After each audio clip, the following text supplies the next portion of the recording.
I'm so excited to talk to you all today about how to use customer insights to create exceptional culinary experiences. Just to frame the conversation, Traveling Spoon is a marketplace, and what we do is we connect travelers with locals to share authentic food experiences. Everything from, imagine, learning to cook pasta from an Italian in her home in central Florence, or grinding curries from scratch on a family farm in Thailand. At our heart, we really just want to make travel more meaningful by facilitating these connections between locals and travelers. Now, what I want to do today is talk about, first, what customer insights mean. Douglas put me here on stage in this section on the data-driven traveler. And I really want to share the perspective that data can be so small, and give a couple concrete examples of both what that means and really how to find it. And then, of course, I want to share what actually makes an exceptional culinary experience. So to start, when I think about our business, and I think this may be true of many of you in the audience, we really have two key parts of the business. There's, of course, this magic that happens on the ground when you're chopping and eating and tasting together. And that part is so wonderful. But then we, of course, also have this online component. 100% of Traveling Spoon reservations are online. We don't take phone, we don't do email requests, it's all online. So this online component is so important to how we think about the customer experience. So for the two examples that I want to share, I really want to give stories that highlight both of those sides of the business. I'm going to start here. This whole presentation is just me airing our dirty secrets. 0.3%. That represents our conversion rate. That is horrible. Truly, truly terrible. It means that we were losing more than 99 out of every 100 customers coming to our website. And we clearly had a problem. So the question was, what did we do about this? That number 0.3, that was several years ago when we first got started. We looked into our Google Analytics and were kind of horrified by that number. So what did we do? I want to share two specific actions that we took out of many, but I hope they might help you as well. So the very first was with Hotjar. Hotjar is an incredible tool. It is a free tool, so write that one down if you don't use it already. And you can use it for a ton of things, so just a variety of ways that we use it. We do polls, so if you're about to leave the website, we ask, why are you leaving? Is there something that we could have helped you with today? We also do customer surveys through Hotjar, asking our travelers who do book, what other resources did you consider? What were the things that almost kept you from making a booking today? To just try to get those deeper level insights.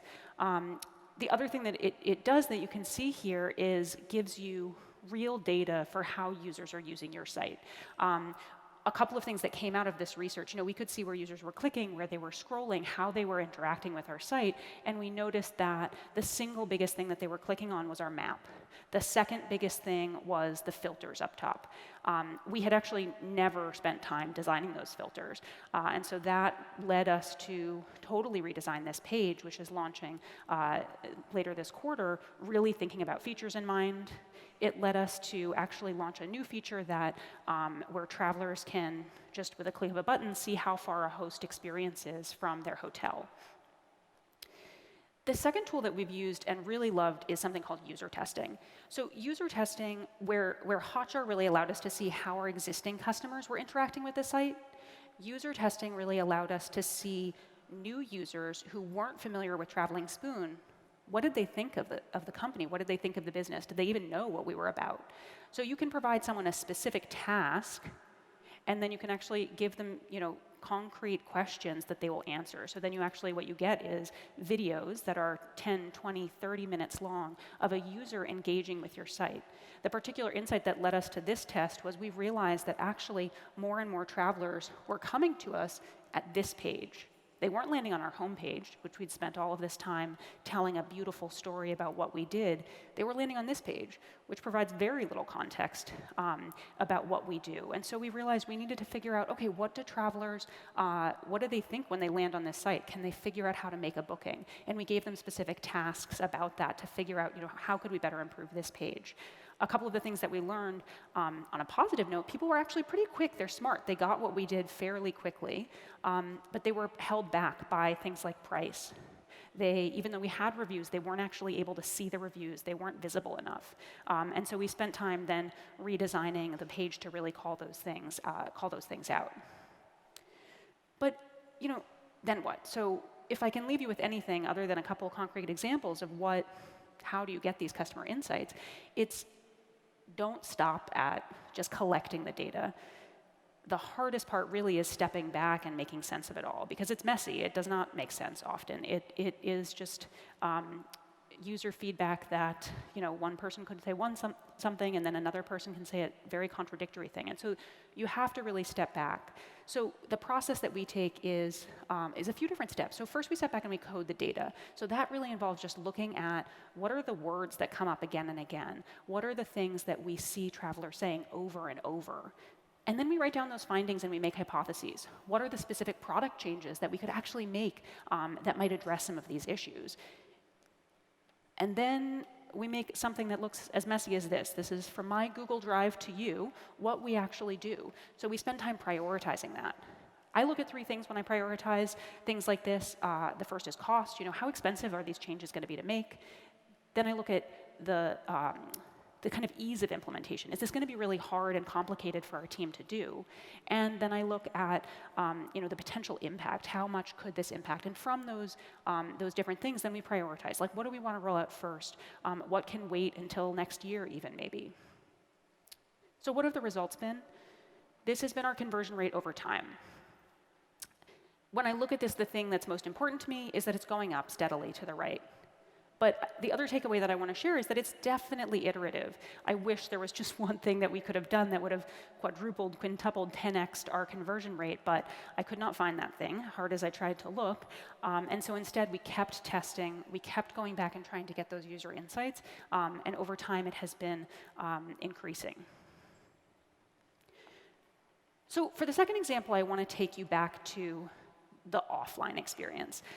What happens then when travelers actually, go into a host's home and have this activity, this tour that they've booked, sometimes months in advance? And for the second part of the story, I want to take you back a couple months and share a story that happened over the summer. So a couple months ago, I sat down, I opened my inbox, and I had these two emails.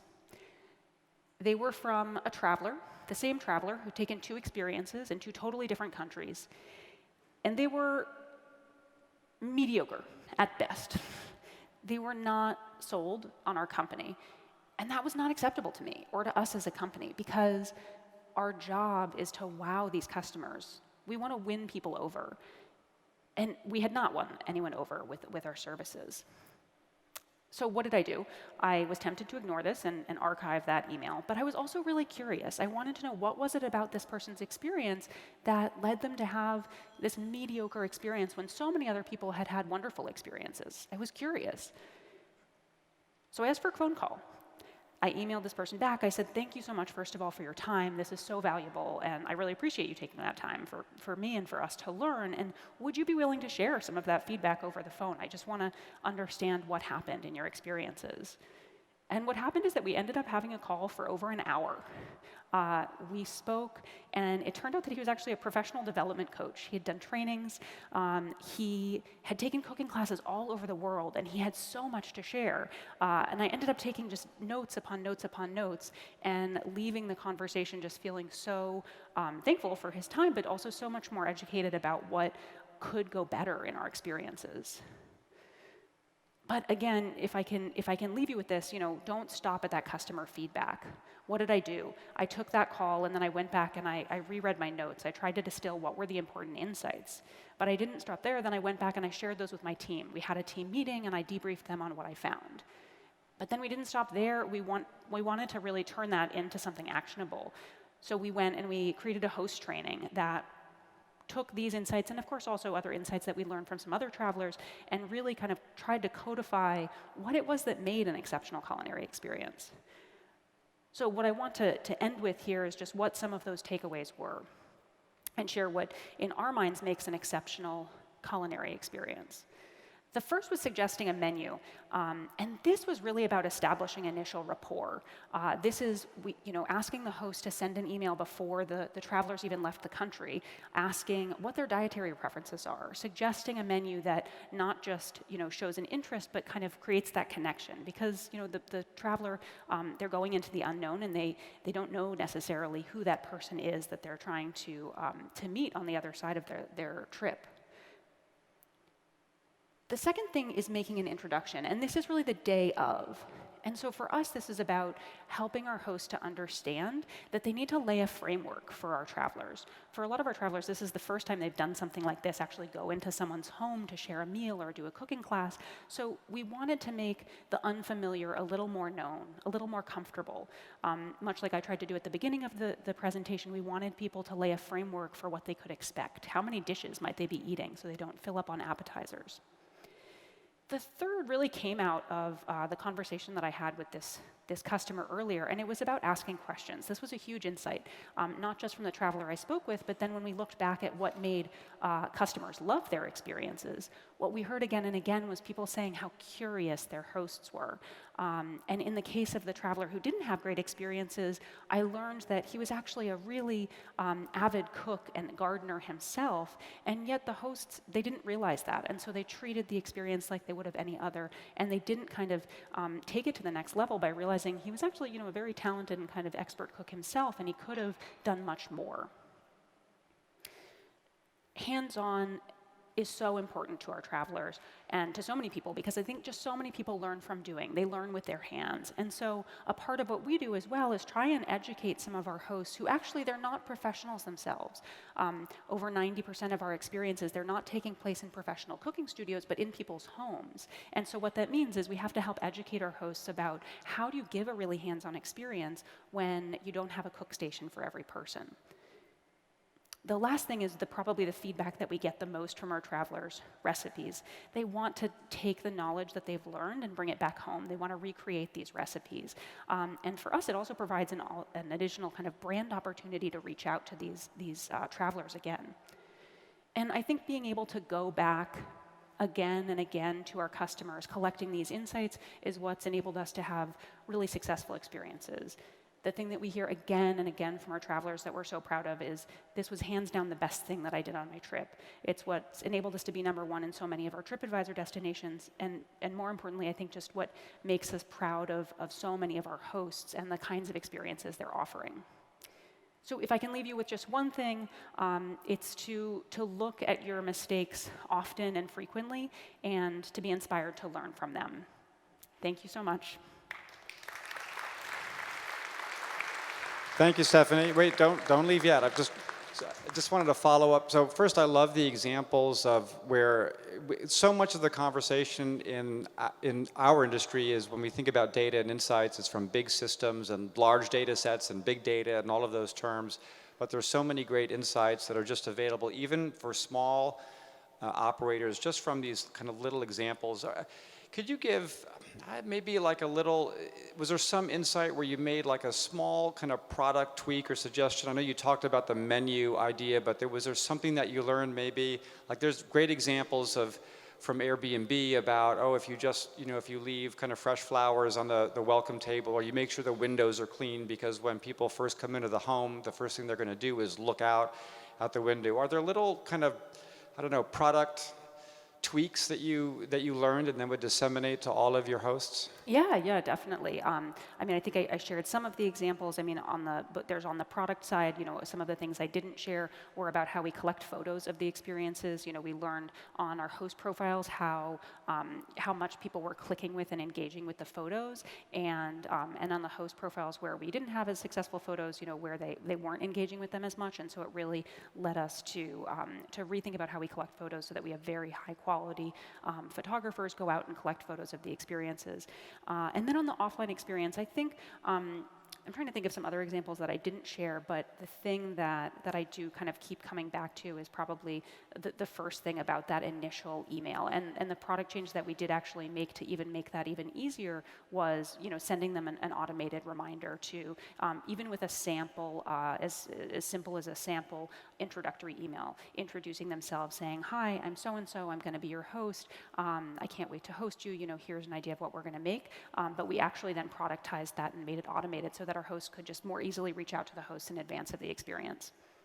And then one question I have to ask, since you're at a platform of dining experiences in someone's home, I'm presuming that most of the hosts, if not all, they don't have licenses. This is not a regulated industry, right? So I book my experience on Traveling Spoon. I get sick as a dog. Whom do I sue? Do I get to sue you? You could sue the dinosaur in front of you. I mean, he is just very shady. But no, in all seriousness, it's something that we take very, very seriously. That's why we've been doing this for almost 7 years now, and we've sort of thought about it in, I guess, 3 different pillars of how we look at host safety and quality. But the thing that I'll talk the most about, because it comes, to the core of what our business is we're not a marketplace. We're a curated, in the sense of being an open marketplace. We're a curated platform, and so we are going out. We have a really vigorous 3-step vetting process, and a big part of that is ensuring that all of these experiences are incredibly high quality. So we're going out and doing an in-person trial experience of all of these hosts, and part of that is seeing how good they are at cooking, and part of it is seeing where they live, and then part of it is also doing training as well. So it's both collecting feedback from the host, but then also outbound. So ensuring things like our hosts in Southeast Asia, which is where we actually first started, are serving bottled water with the cap sealed, and in many other countries around the world, they're serving cooked food that's been washed in filtered water, and trying to avoid fresh salads that might be slightly more risky. And then of course we have the other part of that is customer service. Yeah. But do you split the responsibility with the host, or is the ultimate responsibility on the host, or is it on? So we take a lot of that responsibility. So we provide an insurance policy. That was something we spent sort of years negotiating, trying to find an insurance that would cover our hosts and our travelers, because that is something that we want to be able to provide. So we do cover and have an insurance policy for our hosts and travelers. Ladies and gentlemen, Stephanie Lawrence, Thank Traveling you. Spoon.